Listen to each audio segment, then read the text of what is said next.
In this Meet the Author installment, Callum Brown, David Nash, and Charlie Lynch will present their recent book, The Humanist Movement in Modern Britain, A History of Ethicists, Rationalists and Humanists, Bloomsbury 2022. Callum Brown is a Professor Emeritus in History at the University of Glasgow.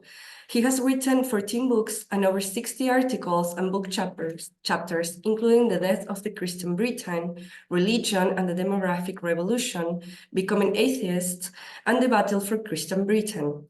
He is currently completing a Leverhulme Research Fellowship on Ethical Change and the Rise of Atheist West. David Nash is Emeritus Professor of History at the Oxford Brookes University. He has researched and published on the history of secularism and blasphemy for 30 years. He has published 3 books on the history of blasphemy, and he assisted the British and Irish governments, the European Union, and the European Commission with research and policy making around contemporary blasphemy laws. Finally, Dr. Lynch is currently a research associate in history at Ulster University, Belfast, where he's working on an LGBT+ history project, Queer Northern Ireland Before Liberation. He's a social and cultural historian and is presently working on a monograph about heterosexuality, religion, and secularization in Scotland under contract to Belgrade Macmillan. So thank you again, Charlie, David, and Callum for being here today. And thank you everyone else for being here as well. So I will leave you the floor to do your presentation. Hello, everybody. In 2017, 2018, I was approached by the then continuing head of Humanist UK about the possibilities of writing a history of the British Humanist Movement from the foundation in 1896 of the Union of Ethical Societies through to 2021, which would have been 125 years. I put together a team with David Nash and research assistant. We've been through actually 3 research assistants, and Charlie was in the hot seat at the end and joined us in the writing, for which we're very grateful. There was a bit of a combination of talents between the 3 of us. My own interest really is in the post 1920, 1930 period. David has been a 19th and early 20th century specialist, and Charlie brought an expertise in the post-1970 period, right up to the present, with a very strong familiarity with movements concerned with sexual liberation and notably the gay revolution, which was extremely useful. So the idea was to cover a period of humanist history which frankly had very little written about it in terms of a coherent narrative. There are a variety of what I would describe as in-house history books which tackle various aspects of the humanist and non-religious cause in Britain in the 20th century, but coherent long-term academic-based narrative really didn't exist. What existed were a series of books on the 19th century which had tail-end chapters providing summaries of what happened in the 20th century, and frankly some of the conclusions they came to were really lacking research, lacking substance. In some cases I was completely opposed to them. I thought the interpretations they were leaving us with were wrong. So we got the project underway and did a mountain of research without considerable assistance from the lead trustee of Humanist UK, a man called David Pollock, who had first become a humanist at Oxford University in 1950s. In the history of British humanism was enormous, and he was alive and active in the movement for more than half the period that we were going to write about. We used him continuously for interview because quite often he was at events that we were talking about. He also had a private archive of material, which was splendid, and supplemented that from the main archive at Bishopsgate in central London. So the writing of the book, though sponsored by Humanist UK, generously sponsored, was completely free for the authors. We were not hidebound by particular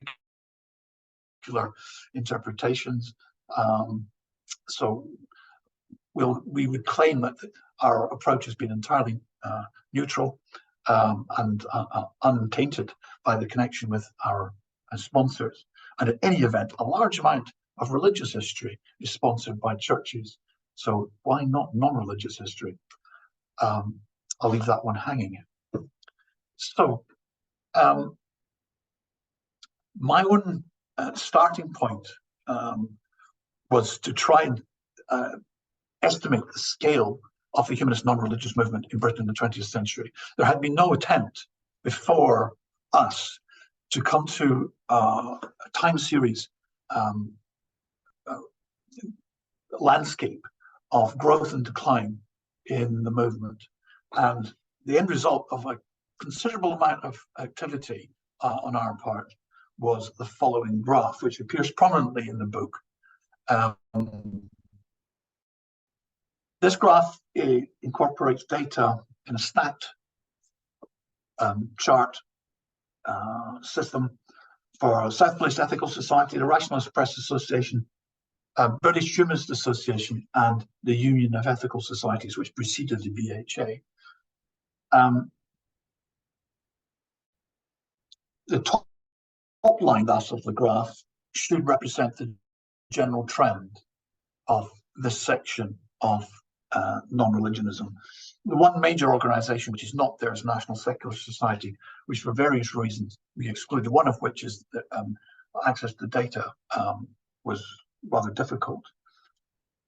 So this immediately throws up an interesting graph. It seems to indicate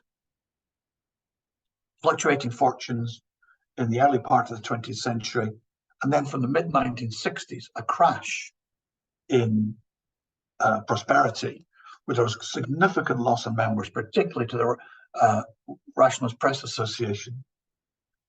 By the beginning of the 21st century, you can see that the RPA was almost wiped out, not quite, but its number is very, very low. And the British Humanist Association, now Humanist UK, came to be the most important single organization with very large numbers,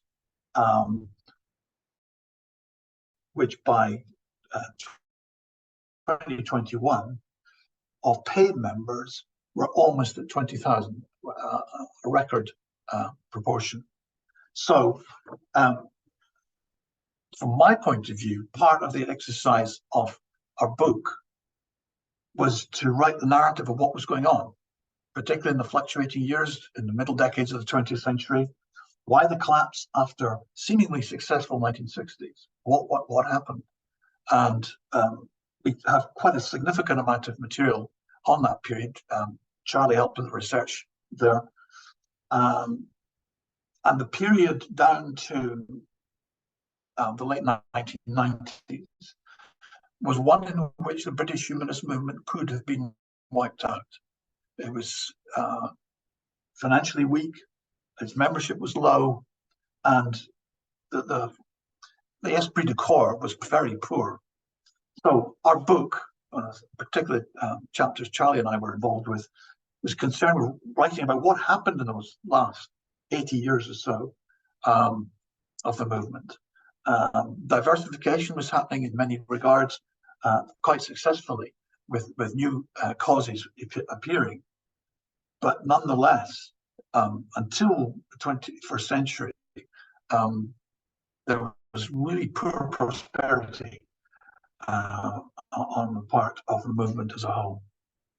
Okay, I'm going to just stop there having wasted my time trying to get this up and running, pass over to David. Thanks very much, Callum. Can I just check everyone can hear me? Excellent. Thanks very Yes, much. perfectly. Great. I'm going to be talking about reactions stepping back from the book. It's been good to have some distance from having written it and completed it.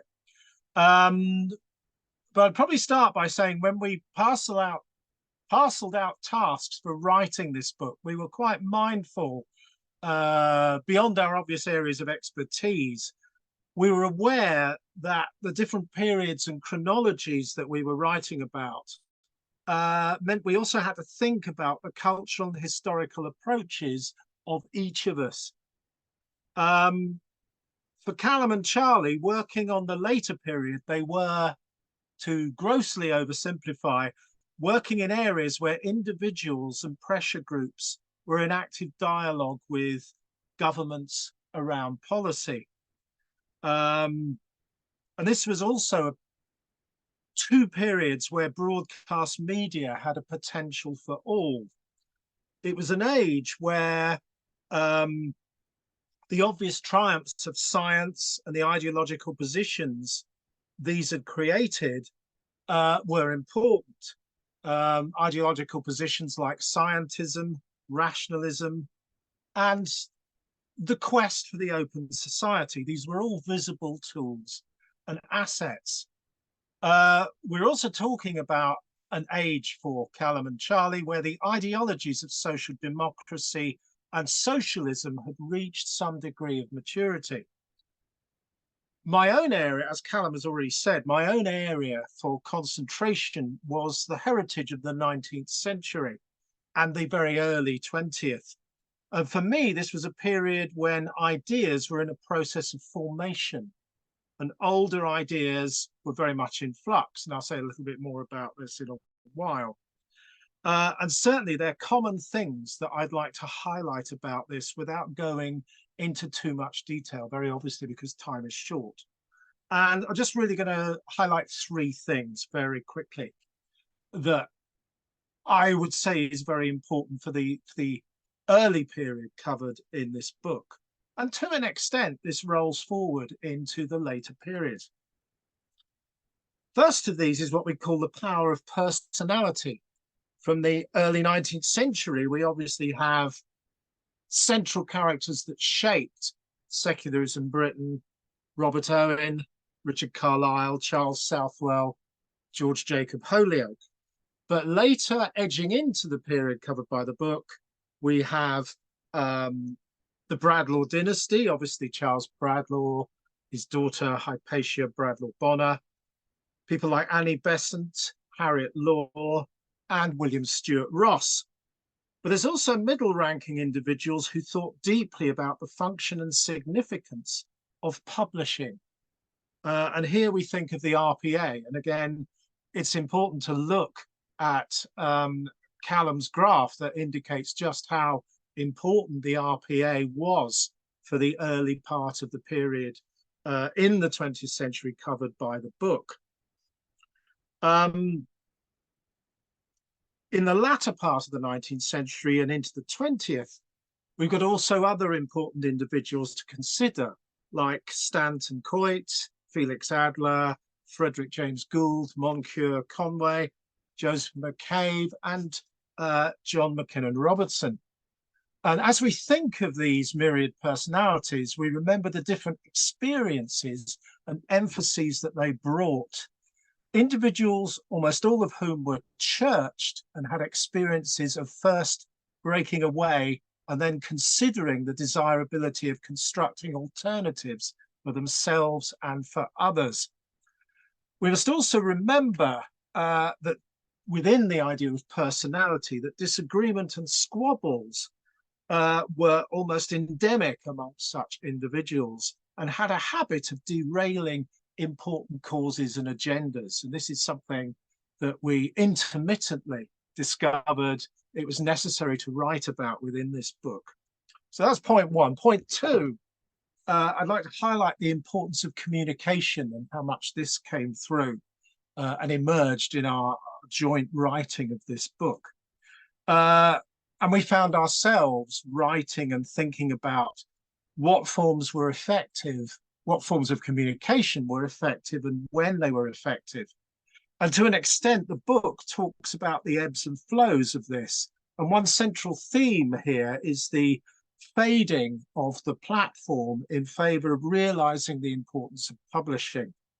And obviously, we think of the varied and sophisticated press, but also publishing pamphlets and cheap editions of centrally important works, culminating in the Thinkers' Library, which made them self-appointed custodians of the power of Enlightenment values translated from the 19th into the 20th century. And it was interesting to speculate on the precise role of each of these at particular times. And through this, we also get to one of the central conundrums of humanist atheist communication strategy. Precisely who do your communications seek to address? Are you trying to interest the casual observer who might yet become an adherent? Or is your publishing program about fortifying the established adherent? And addressing these varied circumstances and episodic strategies was always judging their relative success or failure. And this could be difficult for the different movements at different times. So that's point two. Lastly, third point, our book ends with a discussion of the future and possibilities held out by the coming generations of the so-called unchurched. As I said, the early part is a history of the church and those otherwise aware of Christianity as a guiding principle within national life. So this early history has to chart the movement from an agitation to a later transformation whereby it becomes a set of beliefs that now exist as a life stance, as humanists in the Low Countries would describe it. And in examining this transformation, we end up asking questions about how new needs changed alliances, how new needs meant ideologies linked themselves to other movements for change. E.g., what benefits ethicism and early humanism gained from its link with socialism. That is something that was very much in my mind in writing the early part of it. Callum and Charlie can talk about later instances where alliances with other movements were considered fundamentally important. I think I will stop there, to be honest. Okay, so thank you to Callum and to David, and I hope you can all hear me okay, because Zoom, I'm always suspicious of it. You can never fully trust Zoom. Years onwards, we still can't trust Zoom. So I'm going to talk a little bit about sexualities. So a major theme of our book has been the emergence of sexualities as a central ethical focus of the movement in the mid-20th century. And we talk a bit about how this preoccupation has continued into the 21st century and the present day. So we might therefore begin by asking why the governance, ethics, and politics of sex has been of such importance to humanists. So why are humanists so interested in sexualities? So I suppose one answer to this would be that religion has traditionally been a mechanism for controlling and structuring sexual knowledge and for demarcating the boundaries of sexual morality. So a significant moral shift of the last 60 years has been a process of decoupling sex from religion, and it's one which I tend to argue has been propelled mostly by the mass agency of individuals. So obviously there has been elite and led political change, but generally this responds to some kind of demand. So we can see this process quite clearly in England in the 1960s and 70s and onwards. This is an ongoing rolling process. The Republic of Ireland in the 1990s and 2000s, and in the north of Ireland in the 2000s and the present day. So coming back to Northern Ireland after many years away, I got to witness again the society and see how it had changed in the last 10 years or not. So this has been, I've written a bit about this. So humanists have often found themselves throughout the history of their organizations in contest with religion over sex. So one point to make, which doubtless you'll all be familiar with, is that the modern humanist preoccupation with sex has its beginnings in the 19th century. Most famously, two people who will be very well known to you, Charles Bradlaugh and Annie Besant, agitated for popular access to information about contraception in Victorian England. And as Maddie Goodall's work has increasingly shown, some early humanists were feminists who argued for the emancipation of women and whose calls for women's sexual autonomy, Victorian style, were generally some part of this. But as modern humanism kind of consolidated in Britain in the 1950s, so did their interest in sexualities, and this preempted, in some sense, the 1960s, and we talk about this in our book. So the issue of homosexuality starts to really make waves in the mid-50s, and its criminalization in England was being questioned. So notably, the forerunner of Humanist UK, the Ethical Union, which was then emerging from one of its periodic slumbers, provided some unequivocal opinion in favor of decriminalization to the Wolfenden Committee in 1954. The mid-20th century mix of rationalism, humanism, and a keen interest in sexology was perhaps most obviously embodied by the extraordinary author and politician H. Montgomery Hyde. I tend to talk about Hyde quite a lot. I think he's been on my mind since I've been in Belfast. I find him a completely fascinating figure. So Montgomery Hyde, who described himself as a humanist and a rationalist, combined his unlikely day job in the 1950s as a conservative and unionist politician from Belfast, with interests including the life of Oscar Wilde and agitating for gay law reform. And in 1968, after he had left politics, which is another story, Hyde published one of the first histories of homosexuality in Britain, written from a sympathetic perspective. So humanists were active too in early sorties against the oppressive moral codes which surrounded heterosexuality in England prior to the later 1960s. So another figure who Callum kind of got me into, although I'd come across him in my own research because he was Scottish. He was a Scottish Jew from Edinburgh. He was a Scottish doctor, Eustace Chesser. He's a psychologist and researcher, and he penned a stream of popular advice manuals from the 40s onwards, as well as works of medical sociology. So Chesser's 1959 booklet, Getting Married, was published by the British Medical Association, and it resulted in a wave of reactionary opposition, including on university campuses. So Chesser was basically arguing that premarital and non-marital sex were not terrible things in some situations, and this was very shocking to people in the early 60s. It was withdrawn and a television appearance was blocked. But he then he continued with his polemical defense of his arguments, and he attacking the idea of premarital chastity, which he described as memorably as being outmoded.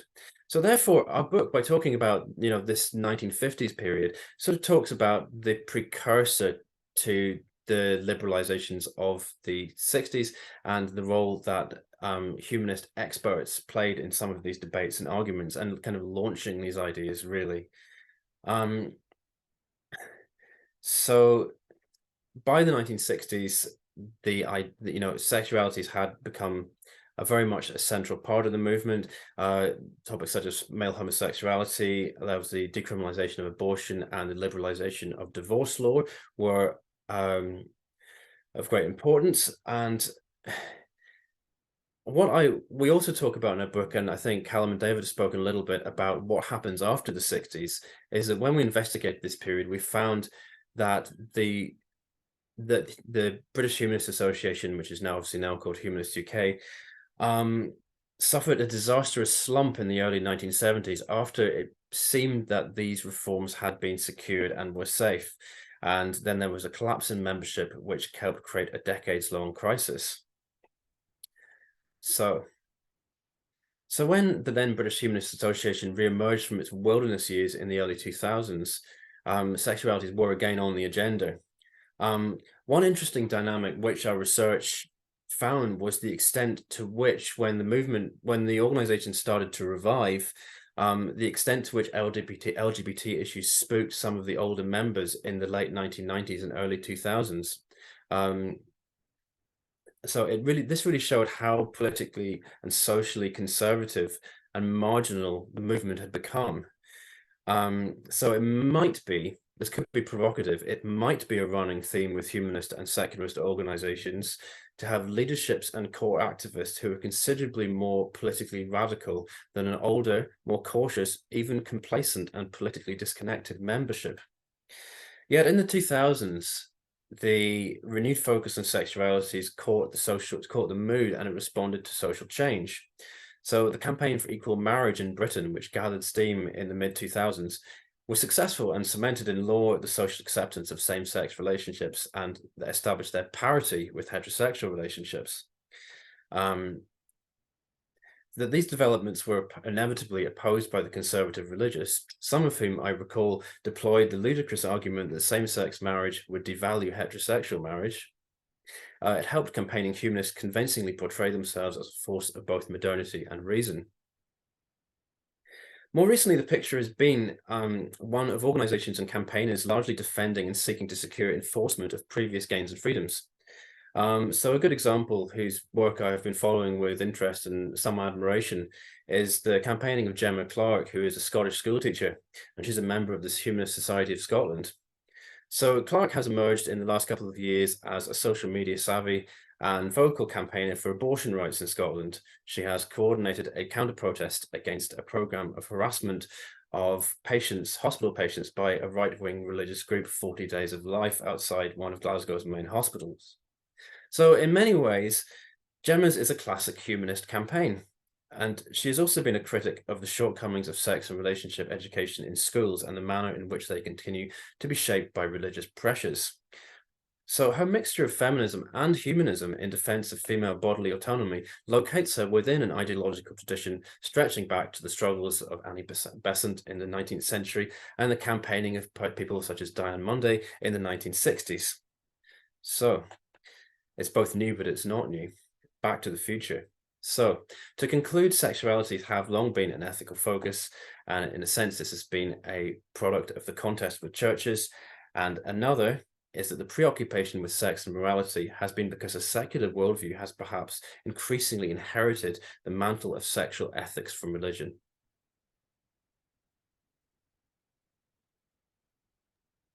That was great, Charlie, David, and Callum. So now we will begin. Sorry, Charlie, do you want to say something else? Did I interrupt you? No, I'm done. No, I'm done. Okay, great. Well, thank you again. And we'll now start our Q&A. You can either raise your hand and open your mic and say the question, or you can write it on the chat and I will read it. So please go ahead and let's start the chat.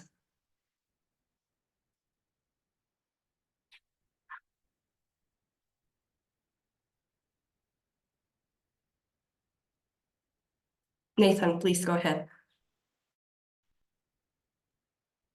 Yeah, thanks all three for the interesting presentation.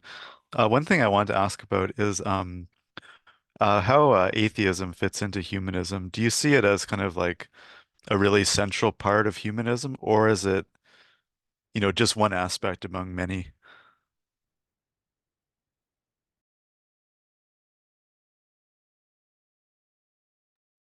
Well, I'll tackle it first if you like. I've always approached the study of isms by what the ists talk about, how they describe themselves. So I try to avoid the imposition of prefigured structures upon the subject area. That's how I used to work when I studied religion, which was some decades ago now. And it was quite interesting because most religious historians do impose prefigured structures, even to the extent of deciding who's a true Christian and who isn't. The conversations I've had with evangelicals when I say, but oh, you've got to look at what the Unitarians say. They go, Unitarians are not Christian.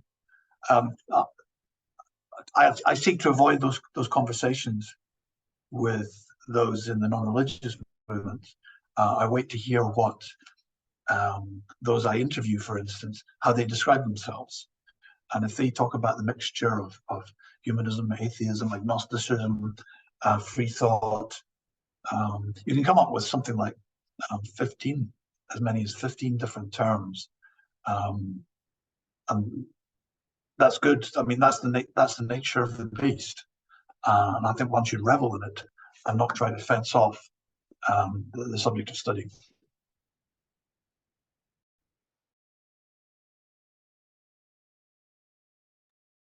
Great. Oh, David, do you want to say something? Yeah, Please go I'm ahead. just going to add, I might add a slightly different way of approaching it. And I should imagine anyone and everyone listening to this could take their pick after probably all three of us have spoken. My thought about this is that a lot of individuals create their ideological position or even psychological position, one might say, in relation to the things they see that they don't like. And I'm very struck that the positivism that was quite important in late 19th century, it was important ideologically, it was never important number-wise, seemed very much a reaction to the attempts to remove everything religious from culture.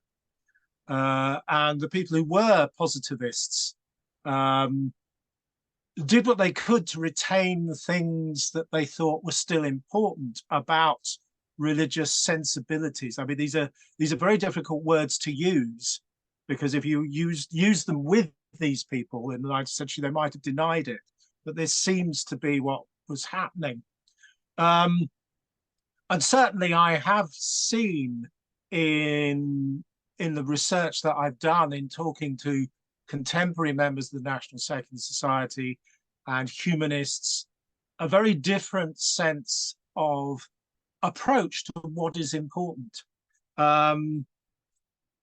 They feel a little like different tribes in a sense, but even that metaphor gets complicated by people who are members of both. But I suppose I would sort of say, look first at what people see in the vicinity and what of it they don't like. And that is potentially a guide to how important humanism is over atheism at any given time within any individual's own lifestyles.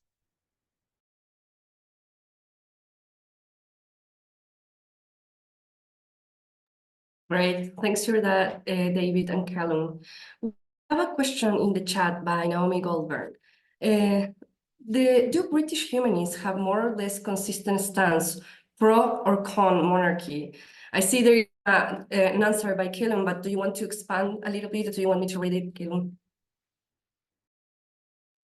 Well, my feeling is that it's a question which there is no answer to, because I don't think anybody has undertaken a survey of humanists' attitudes towards monarchy, towards government in general. It's fair to say that British humanists, I think, rather like most European humanists, tend to the left. But some in the mid-20th century were Marxist. There was quite a number of British science Marxists who were prominent in public life, and for their troubles, they were kept under surveillance by MI5, the security service. But I think you would struggle to find an organized anti-monarchical movement within British humanism. I might be wrong. Just to say, yeah, I remember Andrew saying to me that he had been invited to, I don't know, he'd been invited to the coronation, but he'd also been invited to the protest, and he hadn't decided which to go to. And I think that sort of sums up where the Humanist UK's kind of quandary is that humanism and secularism do have a republican anti-monarchical tradition, but at the same time, Humanist UK is an organisation based in England, which is a very politically conservative country with an ancient kind of oligarchy. And if you're going to be the leadership of a large organisation with a membership and represent your members, you sort of have to go and take part in the horrible British state and its ceremonies and things. Otherwise, you won't get a seat at the table. So I think the position might be slightly different in Scotland, where Scottish republicanism is a force in the land, although unlikely to be one which is the top of most humanist concerns, unless there is some kind of monarchy-related thing in the news. So I think it would depend on the political context in which an organisation and its leadership are operating. Could I just add, obviously we do have to go back, if you go back to the 19th century, obviously, Charlie just alluded to this, that there is a considerable tradition of atheist involvement in republicanism in England.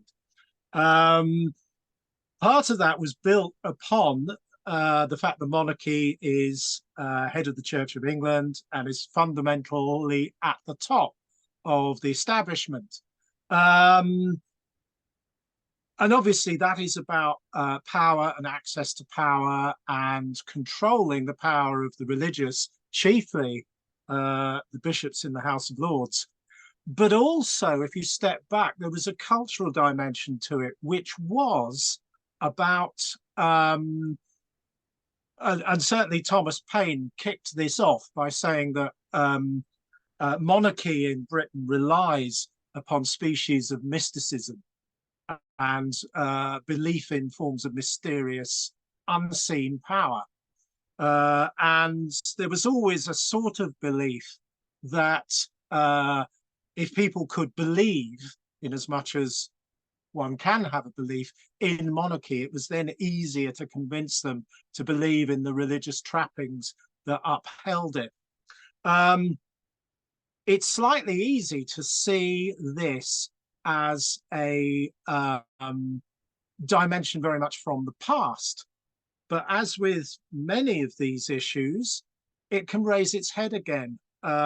For example, I'm not sure how many of you actually watched the King's speech this Christmas, but it was certainly far more religiously inflected than any speech I can remember from his mother. So it's not inconceivable that debates around this could be kick-started in the near future again by such forms of behavior. There is a question in the chat by Peter at UBIC. Do you get a sense that the atheists and humanists in your study are essentially white, or are they also Asian, Caribbean, and other non-white folk? Does this matter? The humanist movement has been overwhelmingly white in character for most of its existence. This has changed the most in the last 20 years with the development of branches of humanism with professional tasks, those who are celebrants, those who are, of which there are a significant number, both in England and in Scotland, and those who are working for organisations such as Faith to Faithless. As the professional side of humanist activity grows, the proportion of those who are non-white is grown significantly. But the main membership, it must be said, is very white, very middle class, concentrated in the southeast of England. Large, the most common occupation is teacher, and has been since the 1950s.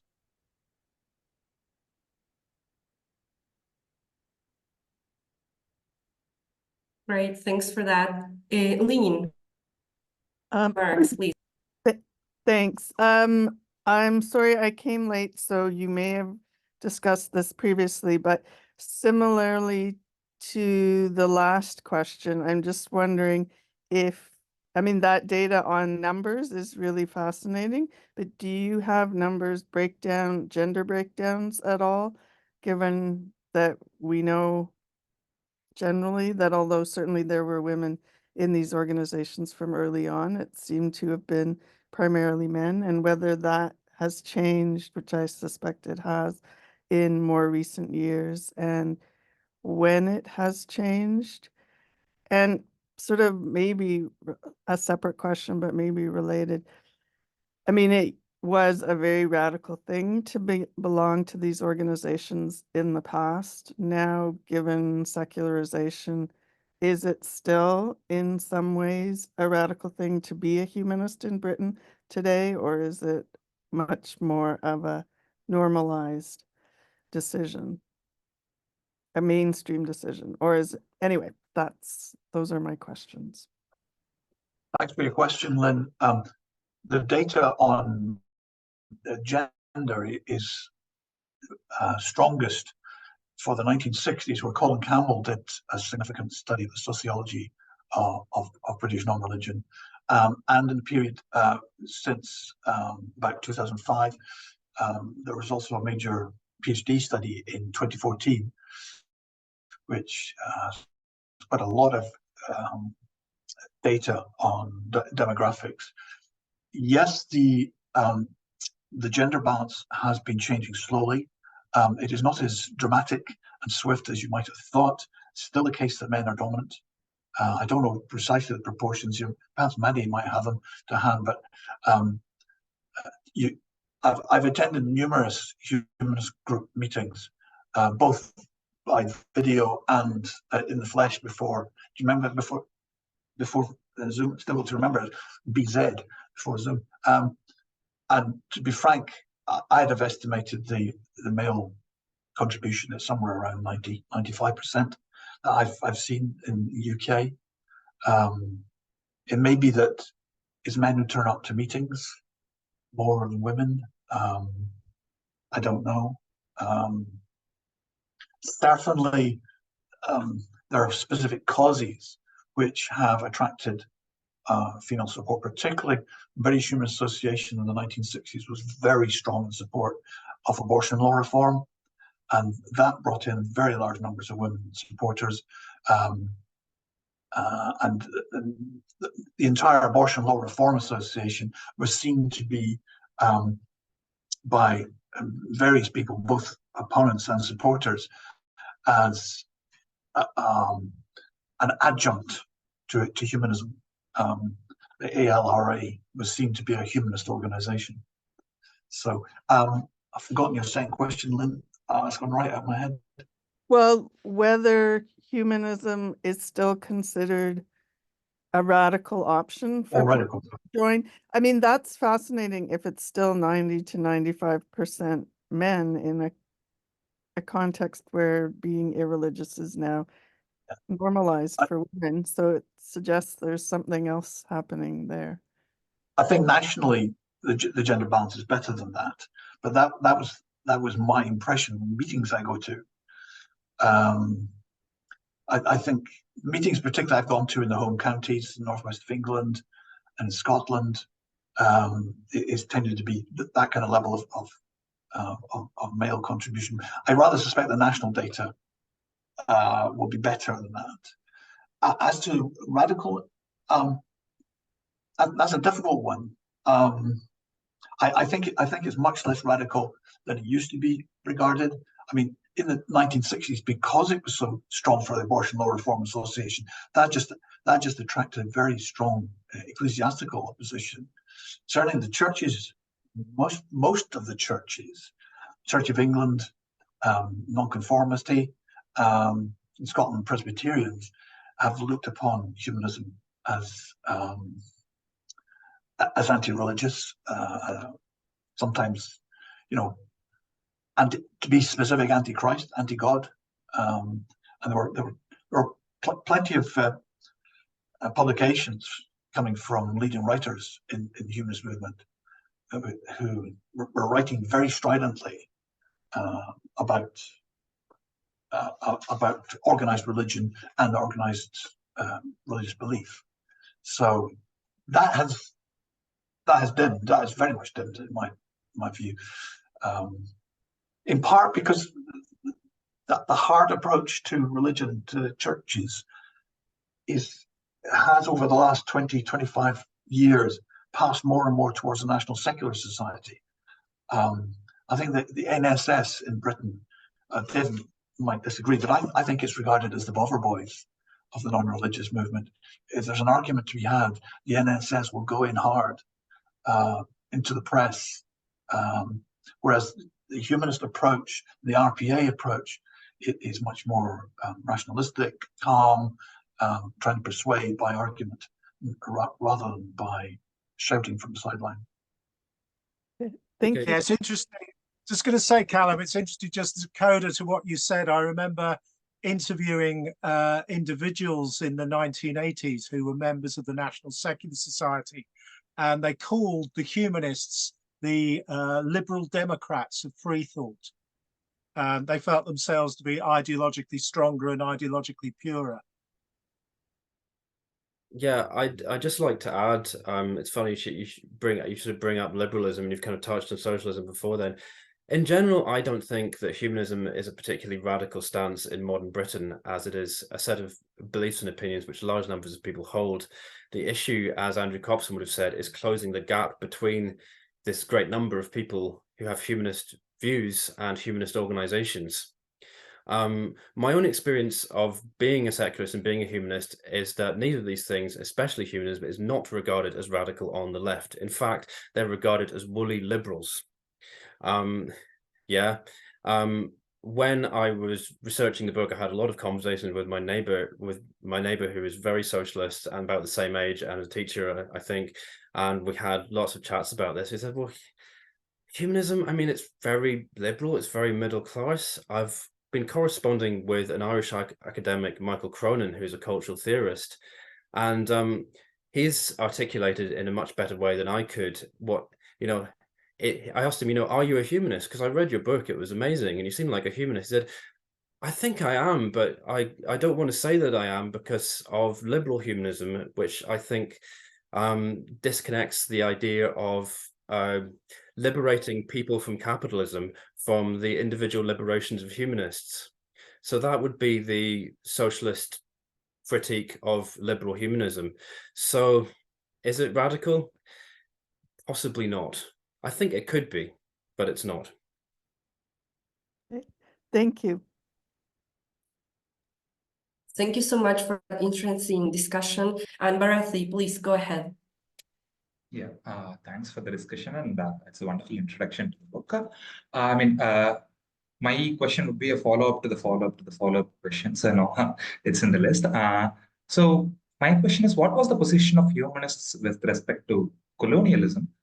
People from the atheist movement, particularly National Secular Society, were quite active in their opinions about colonialism. Bradlaugh had a huge following in India, where I come from, and he even attended the Indian National Congress session once. And Edward Royland has mentioned it, and Professor David Nash has also written quite something about Bradlaugh's positions. And we all know the story of Annie Besant and the conversion to theosophy, and even before that, she was interested in the Indian question.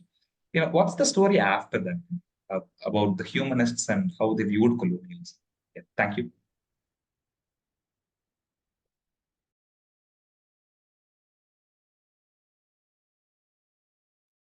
I wonder how much things changed with the death of Bradlaugh, because his death was at an utterly crucial time, and certainly from my research, what happened was the Indian nationalist movements moved away from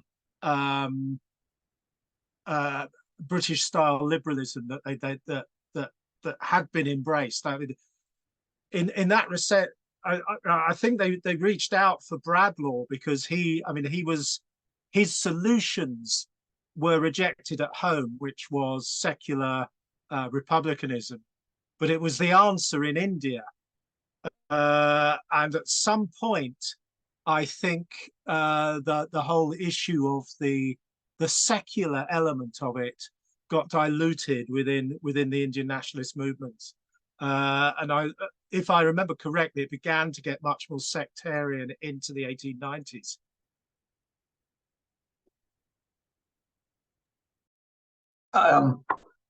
At the beginning of the 20th century, opposition to colonialism and imperialism, particularly the British Empire, became very much a sine qua non for the British ethical movement, which became the Humanist Movement. John Hobson's Imperialism is one of the key theory texts of the early 20th century, which, amongst other things, set off Lenin. But more broadly, the Boer War was the trigger for British post-colonialism taking off, particularly amongst the humanists and ethicists. By the mid-20th century, by the 1930s, prior to the Second World War, there were a significant number of humanists who were planning or helping to plan how does Britain end its empire.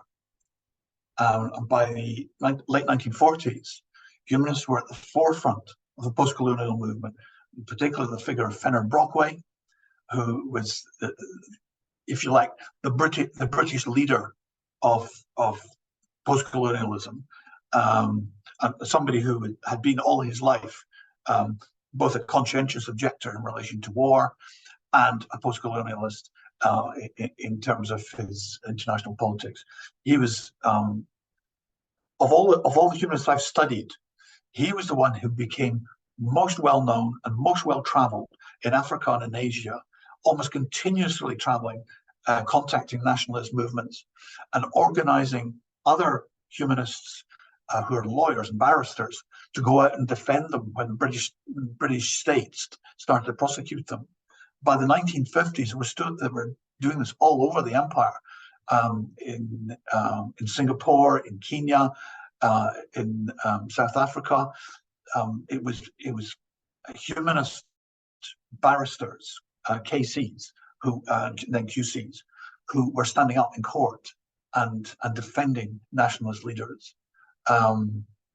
If anybody wants to see that kind of influence, read Fenner Brockway's account of the end of the British Empire. He was there and encouraging people to join in. He lost his seat in Parliament though, because he was dependent on white votes at home, and so he became a Labour-sponsored member of the House of Lords, so he became Lord Brockway. Thanks a lot.